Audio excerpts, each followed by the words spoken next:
Allahumma salli ala Sayyidina Muhammad wa ala ali Sayyidina Muhammad. Assalamualaikum warahmatullahi wabarakatuh. Waalaikumsalam. Alhamdulillahi rabbil alamin. Wassalatu wassalamu ala sayyidil mursalin. Wa ala alihi wa sahbihi ajma'in. Rabbi syrah li sadri wa yassir li amri. Wahlul 'uqdatam min lisani yafqahu qawli. Subhanaka la ilma lana illa ma 'allamtana. Innaka antal alimul hakim. Wala hawla wala quwwata illa billahil aliyyil azim. Terima kasih kepada DJ Fat. Alhamdulillah. Sebagai Fat sebut tadi, hari ini kerajaan sebut sebagai hari ilmu. Hari Jumaat, penghulu segala hari. Jadi Alhamdulillah kita dapat meneruskan kembali slot Talaqi Safinatun Najah menggunakan pakai kitab Safinatun Najah. Slot Talaqi Safinatun Najah, kitabnya kitab Safinatun Najah. Jadi insya-Allah lah saya biasa beritahu muka suratnya adalah hak Jawi. Kemudian sebagaimana sebut sebelum ini, kalau nak pakai hak Rumi pun boleh, tapi hak Rumi itu muka suratnya tak sama dengan hak Jawi. Jadi kalau sidang pendengar pakai kitab hak edisi Rumi, kena tanda sendirilah di mana hak minggu slot yang terdahulu kita berhenti, hak minggu ni nak sambung part mana tu kena tanda sendiri. Saya hanya beritahu hak Jawi je lah. Jadi kalaulah kitab Safinatun Najah hak Jawi, muka surat 2, baris yang kedua daripada atas. Qala al-muallifu rahimahullahu ta'ala wa nafa'ana bi'ulumihi amin. Wa bihi nasta'inu ala umurid dunya waddin. Wa bihi nasta'inu ala umurid dunya waddin. Terjemahan dia di bawah tu, kalau hak Jawi diterjemah di bawah, kalau Rumi diterjemah di sebelah kanan, belah tepi, hak Jawi. Diterjemah dengan dan dengan Allah Ta'ala. Wabihi, dan dengan Allah Ta'ala. Nasta'inu, kami minta pertolongan. Minta pertolongan ala umurid dunia, atas segala perkara dunia. Waddin, dan agama, atas segala perkara yang berkaitan dengan dunia dan juga perkara yang berkaitan dengan agama. Ini terjemahan hak Jawi. Adapun terjemahan hak Rumi itu diterjemah dengan pada segala urusan keduniaan dan hari kemudian. Jadi waddin, kalau hak Jawi terjemah dengan dan agama. Kalau hak Rumi diterjemah dengan dan hari kemudian. Jadi sekarang ni hak Jawi ni hak terjemahan yang orang lain. Hak Rumi ni terjemahan orang lain. Yang mana kitab Safinatun Najah ni, hak ni kitab Arab lah. Kitab Safinatun Najah ni karangan Syekh Salim bin Abdullah. Ini ulama daripada Yaman. Ini kitab Arab. Kemudian ada terjemahan Jawi di bawah tu. Kemudian terjemahan Rumi tu orang lain pula. Jadi terjemah hak Jawi ni waddin dan agama. Terjemahan Rumi waddin dan hari kemudian. Dia ada guru yang terjemah dengan agama dan ada guru yang terjemah dengan hari kemudian. Dia di antara nama bagi hari akhirah adalah ad-din. Ini jelas nyata yang kita baca dalam suratul Fatihah itulah. Maliki yaumiddin. Tuhan yang memiliki hari pembalasan.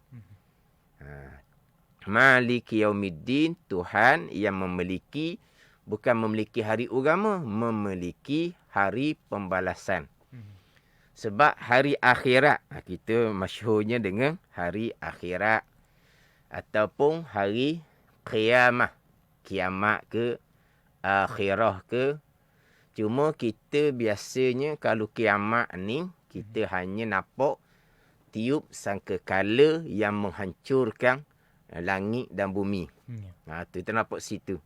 Dia kiamat ni bukan hanya ketika berlakunya tiup sangkakala tu.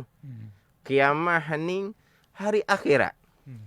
Tapi kita kiamat lain kita faham, hari akhirah lain kita faham. Sebab kita biasanya, ni kita nak faham dulu ni, hak waddin tu atas terjemahan hari kemudian. Tapi kalau hak Jawi ni diterjemah dengan atas segala perkara dan dunia dan agama. Ad-din, agama. Ini hak terjemahan Jawi. Terjemahan Rumi ni, dan hari kemudian. Hari kemudian tu kalau hak Arabnya hari akhir dia panggil. Ataupun kita panggil hari akhirah.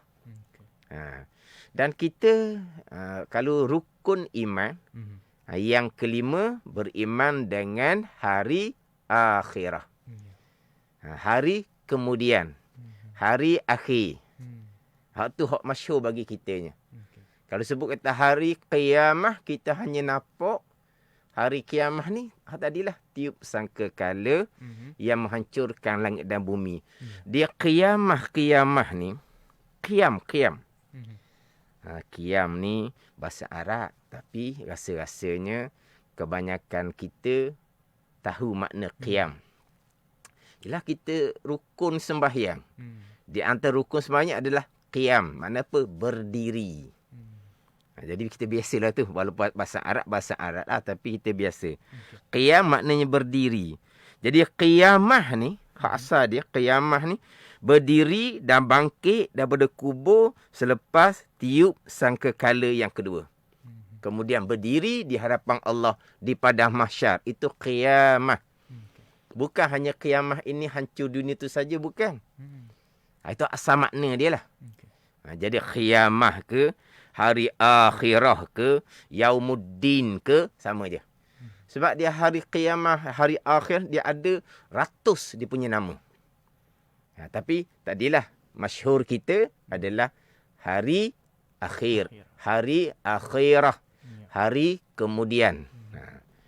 Yaumul jaza, itu nama dia. Hari pembalasan, itu nama dia. Antara nama dia banyak. Setengah mengatakan 300 nama bagi hari akhirah ni. Tapi kita tak sedar tu yang kita duk baca Fatihah tu. Maliki yaumiddin. Adalah suratul Fatihah. Bukan maliki yaumil akhirah, bukan. Maliki yaumiddin. Tuhan yang memiliki hari pembalasan, hari akhirah, hari qiyamah, hari jaza pembalasan. Tu. Ada. Maknanya itu yaumuddin. Jadi di sini ad-din ni boleh terjemuh dengan agama, dan ad-din boleh terjemuh dengan hari kemudian. Wa bihi nasta'in, dan dengan Allah. Ini sambungan kepada alhamdulillahi rabbil alamin. Itu selak terdahulunya bicara alhamdulillahi rabbil alamin. Sambungannya sebelum masuk kepada selawat dan salam lah ni. Sambungannya wabihi nasta'in, dan dengan Allah kami minta pertolongan. Dan dengan Allah kami minta pertolongan. Fak perasan tak situ? Ayat tu. Dan dengan Allah kami minta pertolongan. Fak perasan tak dia terbalik? Hak dak terbaliknya, wa nasta'inu bihi, dan kami minta pertolongan dengan Allah. Tu baru jadi apa ni? Baru jadi susung dah. Wa bihi nasta'in, dan dengan Allah kami minta pertolongan. Ini bahasa Arab ni. Kita bicara bahasa Arab. Kalau bahasa Malaysia, sekolah lah. Kalau bahasa Malaysia, sekolah. Kalau buat karangan, terbalik macam tu, macam mana cikgu buat? Dia pakai salah tau. Dan dengan Allah kami minta pertolongan. Kalau nak susun betulnya, dan kami minta pertolongan dengan Allah. Boleh pusing. Dan dengan Allah kami minta pertolongan. Memang kalau bahasa Malaysianya, kira tak luluh lah kalau kita kata tau. Tak luluh. Ni bahasa Arab dia ada kaedah dia. Dia ada kaedah dia. Jadi yang sepatutnya duduk belakang. Dengan Allah tu duduk belakang lah di hadapannya. Dan kami minta pertolongan, itu duduk di hadapan. Dengan Allah, itu duduk di belakang. Tiba-tiba yang sepatutnya duduk di belakang, tiba-tiba bubuh di hadapan. Dan dengan Allah, kami minta pertolongan. Ini bahasa Arab. Terbalik seumpama tu, dia ada faedah dia. Dia ada guna dia. Bahasa Arab. Macam saya sebut tadi lah, Fat. Kalau bahasa Malaysia, jangan buat gitu. Salah lah. Salah lah. Apa begitu? Panggil apa ni? Tukar bimbo lah. Terbalik panggil. Tunggang terbalik. Tunggang terbalik. Yang sepatutnya awak bubuh di belakang. Kenapa awak bubuh di hadapan? Itu bahasa Malaysia. Sekarang ni kita pergi pada bahasa Arab. Dia ada kaedah dia.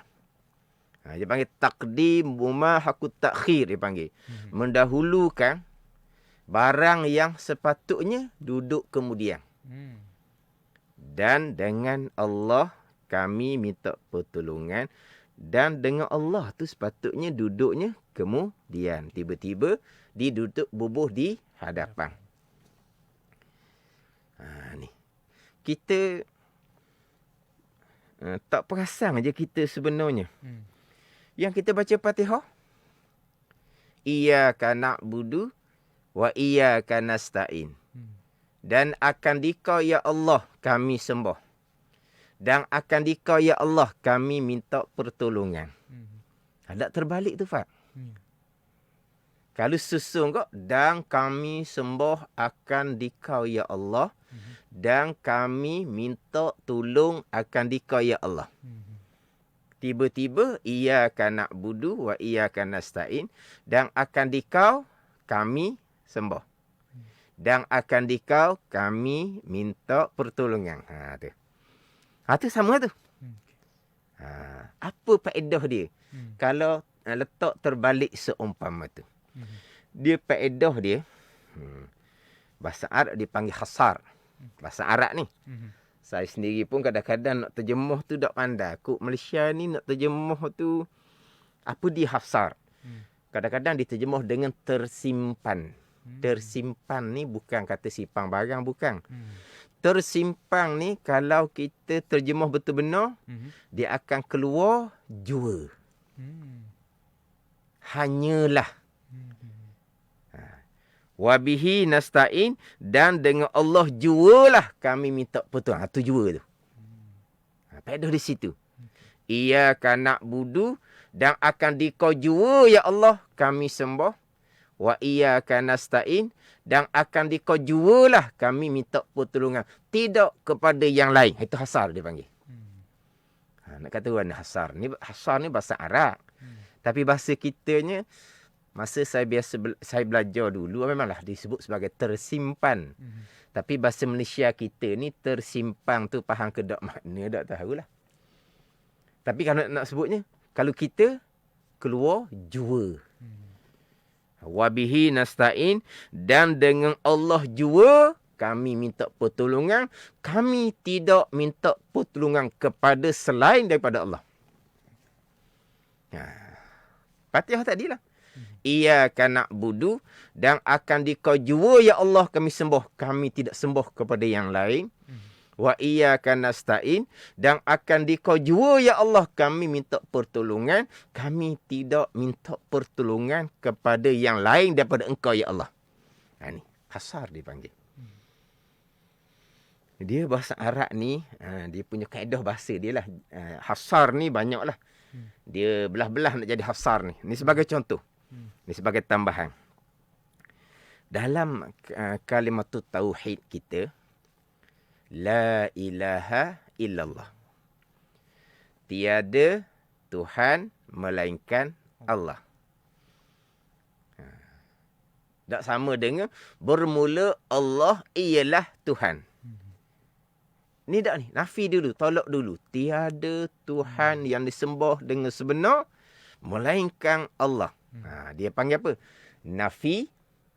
Tiada Tuhan yang disembah dengan sebenar. Didatangkan isbat. Mana netak melainkan Allah.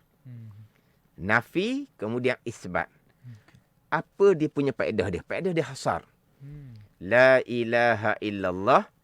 Dengan makna dia, tiada Tuhan melainkan Allah. Apa maksud dia? Allah jualah Tuhan. Mari mana jualah? Hasar dia panggil. Mari daripada nafi, la ilaha, isbat, ilah. Ini kaedah bahasa Arab. Tiada Tuhan melainkan Allah. Yakni Allah jua. Allah hanyalah. Allah sajalah Tuhan. Itu maksud dia. Hasar. Bahasa Malaysia boleh jugalah, tapi ini bahasa Malaysia standard ke bahasa kampung wallahu alam lah. Tu fak mungkin boleh wayak kali. Kita cakap kampung biasa. Bahasa pasar. Bahasa pasar, tapi bahasa buku kedok wallahu alam. Kita cakap. Kita kata tok mari belaka. Cakap je masing-masingnya. Sebab masa tok mari belaka melainkan mamak. Kita cakap. Bahasa buku dia boleh tulis gitu. Cakap kapung lah kita kata. Mana tok mari belaka, ramah cakap nak mari. Siapa masa tok mari belaka melainkan mamak. Kita tak kata mamak mari. Kalau kita kata mamak mari, orang akan soal balik. Kan janji ramah nak mari kan? Mamak mari, dah tahu lain macam mana. Jadi persoalan. Tapi kalau kita kata tok mari belaka melainkan mamak. Mana apa ni? Mamak jualah yang mari. Macam itu. Itu hasar dia panggil. Ni cakap kapung lah. Cuma kita nak faham hasar. Hasar ni mana apa? Tersimpan. Kalau terjemahan kita, jua. Jadi di sini, wabihi nasta'inu, dan dengan Allah Ta'ala jualah kami minta pertolongan ala umuri dunia wad din, atas segala perkara ataupun pekerjaan dunia dan juga pekerjaan agama.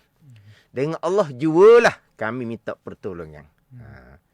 Wa iyyaka nasta'in, dan akan dikau ya Allah jualah kami minta pertolongan. Tidak kepada yang lain. Ni kita sandar molek, kita hurah semula. Mana kita ambil, kita baca lah satu baris ke setengah baris ke tak apalah. Kemudian kita duduk selelendik semula, kita bahas. Jadi jelasnya ayat Al-Quran lah. Wa iyyaka nasta'in, dan akan dikau jua ya Allah kami minta pertolongan. Artinya tidak kepada yang lain daripada engkau ya Allah. Jadi hasar. Jualah, hanyalah, sajalah.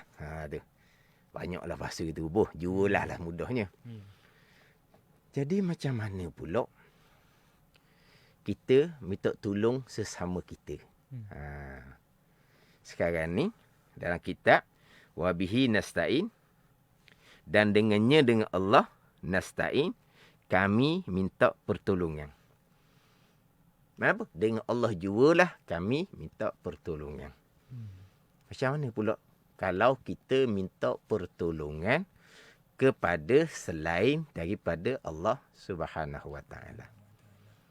Kita baca dalam Fatihah, wa iyyaka nasta'in, dan akan dikau jualah kami minta pertolongan tidak kepada yang lain. Macam mana kita minta pertolongan kepada yang lain? Macam mana pula kita minta pertolongan kepada yang lain daripada Allah Subhanahu Wa Taala? Walha kita baca dalam Fatihah, wa iyyaka nasta'in, dan akan dikau jualah kami minta pertolongan. Hak dalam kitab Safinatun Najah, wa bihi nasta'in, dan dengan Allah jualah kami minta pertolongan.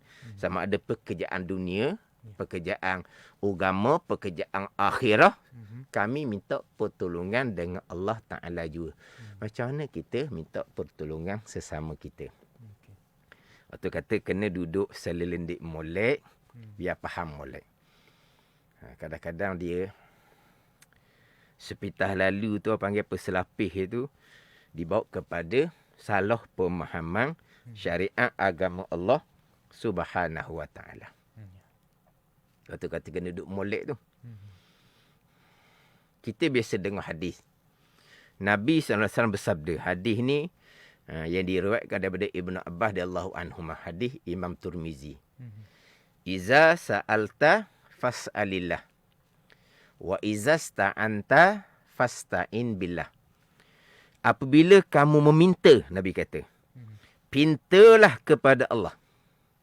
Iza sa'alta, Nabi kata, fas'alillah. Apabila kamu meminta, Nabi kata, pintalah kepada Allah. Wa izasta'anta fasta'in billah.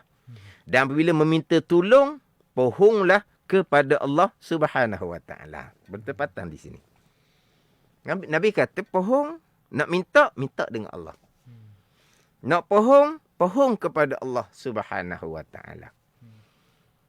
Sebab apa? Sebab hakikinya kita balik kepada alhamdulillahi rabbil alamin. Segala puji bagi Allah. Allah adalah Rabb, Tuan bagi sekalian alam. Allah Tuan. Dengan bahawa semua yang berlaku ni adalah datang daripada perbuatan Allah Subhanahu wa taala. Macam sebut Rasulullah terdahulu, makhluk tak boleh bekah sama sekali. Bila makhluk tak boleh bekah sama sekali, semua yang berlaku ni perbuatan Allah, kenapa kita nak minta tolong kepada makhluk yang lemah, kita panggil. Makhluk yang lemah, makhluk yang tak bekah sama sekali. Jadi macam mana kita nak minta tolong dengan makhluk yang lemah? Sebab itulah kita minta tolong hanya kepada Allah Subhanahu wa taala. Allah Ta'ala ni Rabb, Tuan bagi sekalian alam. Ni sambungan kepada alhamdulillahi rabbil alamin. Hak kitab kita ni. Kalau hak suratul Fatihah pula, iyyaka na'budu wa iyyaka nasta'in, dimulai di alhamdulillahi rabbil alamin. Ayat yang kedua. Ayat yang kelima, iyyaka na'budu wa iyyaka nasta'in. Sebab apa? Hanya pada Engkau ya Allah kami minta pertolongan. Kerana Engkaulah Rabbil alamin. Engkaulah Tuan bagi sekalian alam. Dengan apa makna apa Tuan? Ini sebut dah selok-selok yang terdahulu.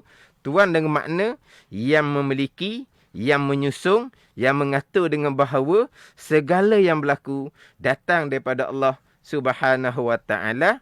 Alam, makhluk tak boleh bekah sama sekali. Jadi hakikinya kita hanya minta tolong kepada yang memiliki, yang menguasai alam, yang berkuasa, iaitu Allah Subhanahu wa taala. Itu hak bicara hakiki dia. Bicara hakiki dia seumpama tu. Kemudian kita tidak bolehlah nak pandang pada satu ayat sahaja, pada satu hadis sahaja. Kita kena pandang kepada ayat-ayat yang lain dan hadis-hadis yang lain, yang mana daripada ayat-ayat Al-Quran dan hadis-hadis Nabi sallallahu alaihi wasallam, ulama pun menyusun syariah agama. Bukan susun ni mana agama tu datang daripada ulama, bukan. Cuma ulama susun berlandas kepada Quran dan hadis. Ulama susun berlandaskan pada Quran dan hadis. Jadi macam mana syariat agama kita? Dari segi pegangan hakikinya macam mana? Dari segi ikhtiar, usaha, asbabnya macam mana? Ni kena susun. Ni kata kena ambil faham molek ni. Sebab terkadang timbul salah bawakan, salah faham dalam pemahaman hak berkaitan dengan minta tolong hanya kepada Allah.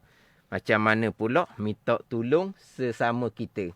Maka timbullah fahaman-fahaman yang salah yang menyatakan bahawa minta tolong kepada selain daripada Allah Subhanahu Wa Taala bukan setakat dikatakan salah, bahkan dikatakan mensyirikkan Allah Subhanahu Wa Taala, menduakan Allah Subhanahu Wa Taala, kerana minta tolong kepada selain daripada Allah yang lemah, yang tidak ada kuasa, yang bukan pemilik alam, yang bukan menguasai alam, yang bukan mengatur alam.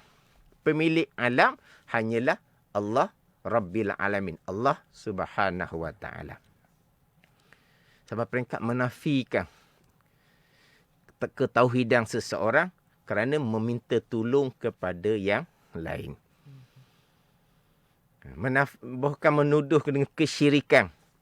Ini kata, ini satu kesalahan yang sangat besar.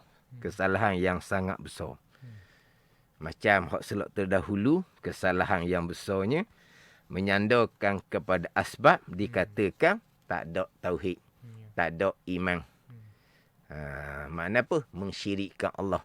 Sandar kepada COVID, sandar kepada vaksin. COVID jadi mudarat.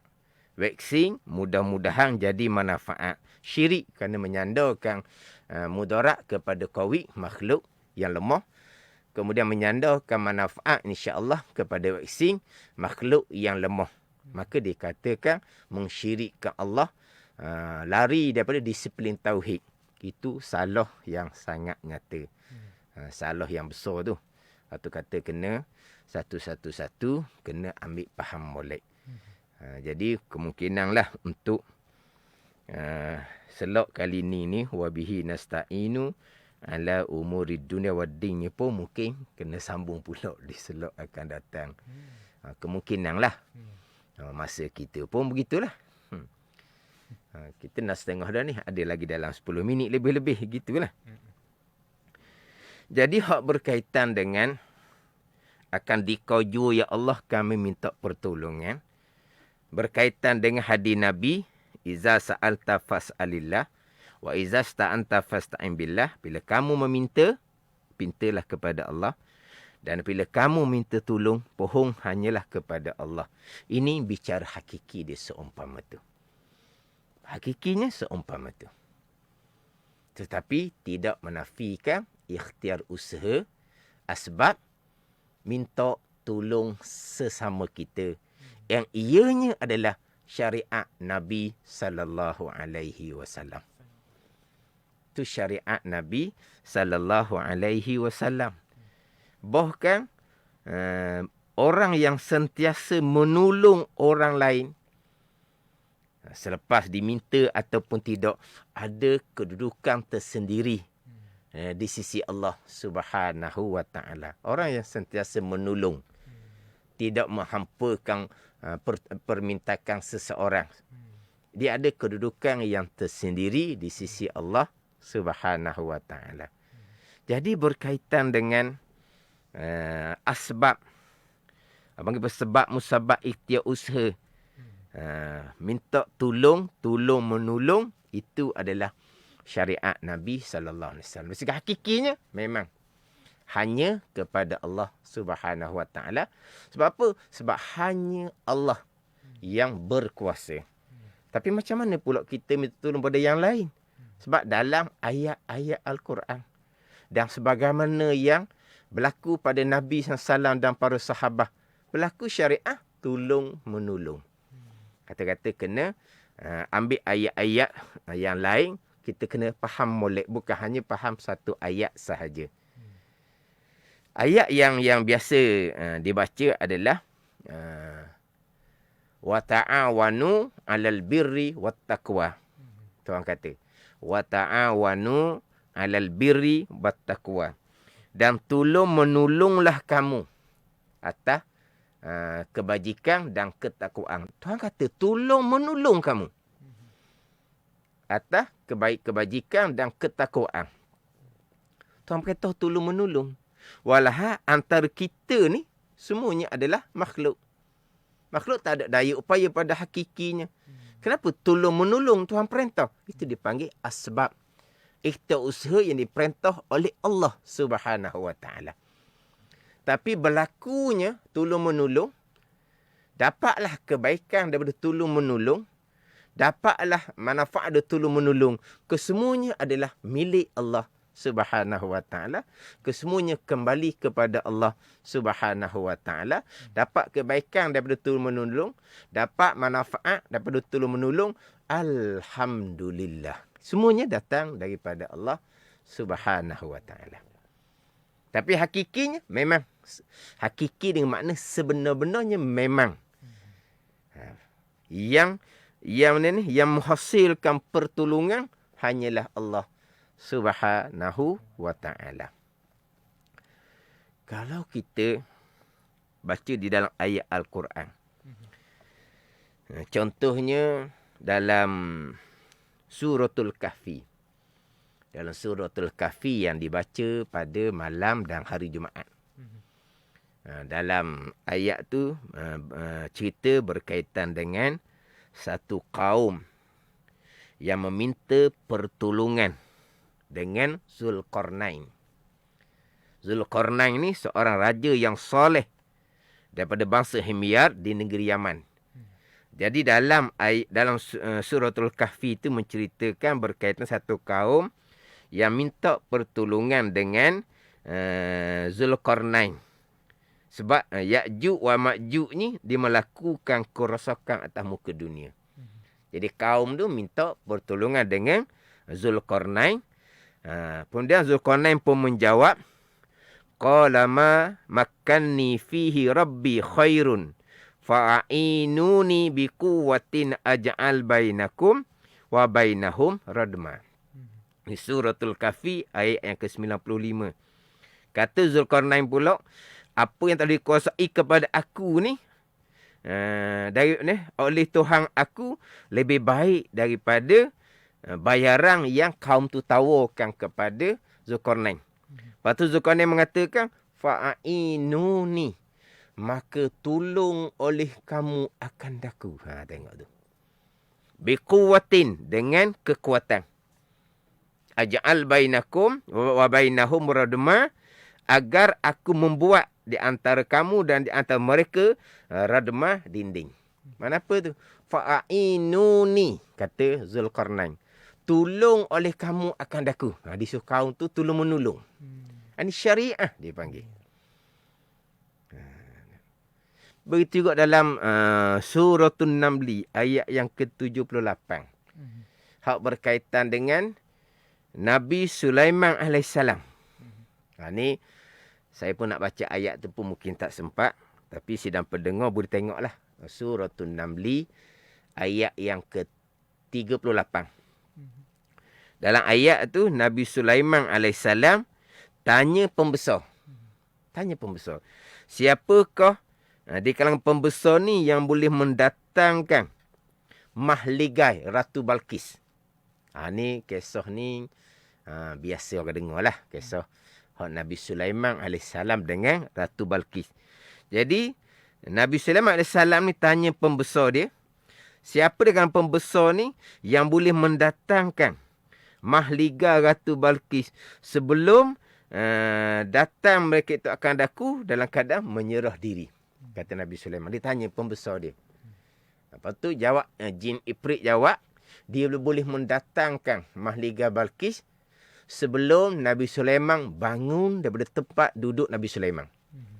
Duduk ni mana belum bangun tu, istana Ratu Balqis ada dah di hadapan Nabi Sulaiman AS. Tapi lambatlah. Nanti bangun barulah istana Ratu Balqis tu ada. Maka jawablah lelaki. Tadi tu jin Ifrit. Dia jawab lelaki pula. Wa qala allazi indahu ilmu minal kitab ana atika bihi qabla an yartadda ilaika tarfuk. Berkata seseorang yang di sisinya ilmu daripada kitab. Tuhan kurniakan ilmu daripada kitab Taurah dan Zabur kepada lelaki manusia biasa. Tadi itu jin Ifrit. Dia kata dia boleh mendatangkan istana Ratu Balqis sebelum Nabi Sulaiman bangkit dari tempat duduk istana tu sudah ada di hadapan Nabi Sulaiman. Tapi lambat. Nabi Sulaiman nak cepat. Maka lelaki, manusia biasa. Tapi yang Tuhan kurniakan ilmu daripada kitab Taurah dan Zabur, kata lelaki ni, aku mendatangkan akan dikau, ya Sulaiman, akan istana Ratu Balqis ni sebelum daripada engkau pejang kelik tadi dah depan. Pada hak tadi, sebelum engkau bangkit. Sebelum engkau bangkit. Hak ni dah ni. Mana apa ni? Qabla an yartadda ilaika tarfu ni mana apa? Mana? Apa? Sekelip mata panggil. Sekelip mata panggil tak? Mana? Pejam buka dia dah. Gitulah. Tapi itu semua datang daripada Allah Subhanahu Wa Taala. Apa yang kita nak ambil daripada pengajaran kisah Nabi Sulaiman dengan pembesar ni dalam surah An-Naml ayat yang ke-38. Nak ceritanya Nabi Sulaiman minta pertolongan kepada pembesar. Pembesar tu makhluk Allah. Makhluk tak ada bekas sama sekali. Itu syariah dia panggil. Itu syariah. Tolong menolong. Tapi hakikinya dapat dapat kebaikan, manfaat daripada pertolongan, kesemuanya datang daripada Allah Subhanahu Wa Taala. Bahkan macam saya sebut tadilah, orang yang sentiasa menolong ni, dia ada kelebihan di sisi Allah Subhanahu Wa Taala. Dalam satu hadis mafhum je lebih kurang saya sebut. Mana Nabi kata, Allah Ta'ala mempunyai makhluk yang telah ciptakan makhluk ni untuk menunaikan keperluan orang lain. Tu habis ke dia. Dia tolong orang tu, dia tolong orang ni, dia tolong orang tu, orang ni. Jadi ramai manusia yang datang kepada seseorang tadi ni membawa hajat. Orang ni mari minta tolong bagi yang, orang ni mari tolong. Macam-macam orang minta tolong dengan dia. Allah Ta'ala beri ke dia keluasan, kelapangan, keupayaan. Yang mana dia menunaikan peluang orang lain. Siapa manusia ramai mari minta tolong dengan dia. Datang kepada dia dengan bagai-bagai hajat. Nabi tak kata salah pun. Nabi tak kata syirik pun. Kenapa kamu minta tolong dengan seorang makhluk? Minta tolong Allah lah. Tak. Nabi tak ada cerita bersalah pun. Jadi orang ni Tuhan beri keupayaan seumpama tu, ramai yang datang kepada bawa hajat-hajat mereka. Orang ni Nabi kata orang yang aman daripada azab Allah. Ini kelebihan dia. Nampak tak? Ada kelebihan pula dia ni. Bahkan kita biasa dengar hadis Nabi sallallahu alaihi wasallamnya, wallahu fi aunil abdi ma kana al abdu fi auni akhihi atau kama qala. Maksud hadis tu maknanya seseorang ni, hamba ni akan duduk dalam pertolongan Allah selama seorang ini menolong akan saudaranya. Ada? Panggil apa ni? Tolong menolong, syariah dia panggil. Tapi hakikinya kesemua tu datang daripada Allah Subhanahu Wa Taala. Hadis sahih Muslim, Nabi bersabda, "Man nafasa an mu'minin qurbatan min qurabid dunya, nafasallahu anhu qurbatan min qurabi yaumil qiyamah." Mana seseorang tu dia menghilangkan kesusahan orang mukmin yang lain daripada kesusahan dunia, Allah Ta'ala akan melepaskan dia daripada kesusahan di hari akhirah, di hari qiyamah. Ini kelebihan. Nak cerita syariah tolong menolong. Hak kata hanya kepada Allah jua, itu hakiki dia. Tapi tidak menafikan syariah tolong menolong. Bahkan syariah sunnah Nabi tolong menolong. Bahkan terkadang kita wajib meminta tolong. Terkadang kita wajib meminta tolong. Ya, kalau seseorang uzur contohnya. Diuji oleh Allah Subhanahu Wa Taala uzur. Sampai masa dia nak semayang. Nak semayang mesti menyempurnakan syarat dia lah. Taharah, bersuci, wuduk apa semua, basuh najis. Dia tak mampu nak buat sendiri. Hukumnya wajib dia minta tolong dengan seseorang yang lain. Bukan kata, ya Allah, saya nak semayang, ya Allah, engkau wudukkan saya, ya Allah. Engkau basuh najis saya, ya Allah. Tak. Minta tolong dengan sesama manusia yang hakikinya adalah lemah. Apa hukum minta tolong tu? Syariah menghukumkan wajib. Syariah menghukumkan wajib. Bukan kata, ya Allah, engkau lah ya Allah, wudukkan aku ya Allah. Jadi Allah ni jadi hamba dia pula dah ke? Kita hamba Allah, bukan Allah hamba kita. Lepas tu, kita minta tolong sesama kita. Tapi seseorang tolong kita, wudukkan, basuh istinja, basuh najis contohnya. Hakiki itu semua datang daripada Allah Subhanahu wa ta'ala. Jadi kena faham dari segi hakikatnya macam mana, dari segi syariahnya macam mana. Hakikat kesemuanya datang daripada Allah. Sebab Allah Rabbil Alamin. Hakikatnya walaupun dari segi syariah zahirnya kita minta tolong sesama kita, daripada pertolongan tadi kita dapat kebaikan dan manfaat. Itu semua datang daripada Allah Subhanahu wa ta'ala. Kita berterima kasih kepada yang menolong dan kita memanjatkan kesyukuran kepada Allah Rabbil Alamin. Sebab kesemuanya datang daripada Allah Subhanahu wa ta'ala. Sebab sesama kita menolong adalah syariah yang diperintah oleh Allah dan oleh Rasul. Tak ada salah. Sama telah pula nak kata syirik lah, nak kata tak ada Tuhan lah. Tu sangat-sangat salah. Dan memang banyak saya jumpa dalam kelas-kelas saya, orang-orang yang terbelajar ke apa panggil? Tersalah belajar dengan bawakan yang sampai peringkat mensyirikkan, menafikan tauhid iman seseorang kerana minta pertolongan kepada selain Allah yang hakikinya adalah lemah. Itu sangat-sangat salah. Kalau terbelajarlah seumpama tu, kena perbetulkan balik, bertaubah kepada Allah Subhanahu wa ta'ala. Jadi untuk slot kali ni, setakat tu lah. Bagi tapi saya rasa macam seperti tergantung sedikit lah. Tapi insyaAllah untuk slot akan datang, saya akan sambung lagi lah. Wabihi nasta'in ala umurid dunya waddin. Kemudian sambungan dia pula, wa sallallahu ala sayyidina Muhammadin khatamin nabiyyin. Wallahu alam. Jadi sebelum Fak ambil alih, ada dalam FB tu dia tanya berkaitan dengan kita Faridatul Faraid tak sambung ke? Ni wallahu alam lah, dia tanya tu hak mana tu. Tapi Muhammad Arif ni dah tolong lah ni Ustaz. Dia tolong menolong tadi ni mungkin. Tariq Muhammad Al-Fatih. Assalamualaikum warahmatullahi. Ustaz, kita Faridatul Faraid tak sambung ke? Jadi hak selok Safinatun Najah ni baru selok yang keempat. Kita tak baca kitab Faridatul Faraid. Mungkinlah dia ada tukar sikit tu, kemungkinan bertukar dengan slot yang lain. Memanglah ada slot yang lain. Saya Kuala Masjid pun ada yang saya baca kitab Faridatul Faraid. Itu mungkin adalah hak tolong tu. Ada yang tolong sebab sini, ada orang Muhammad Arif yang tolong di sini dalam FB ni.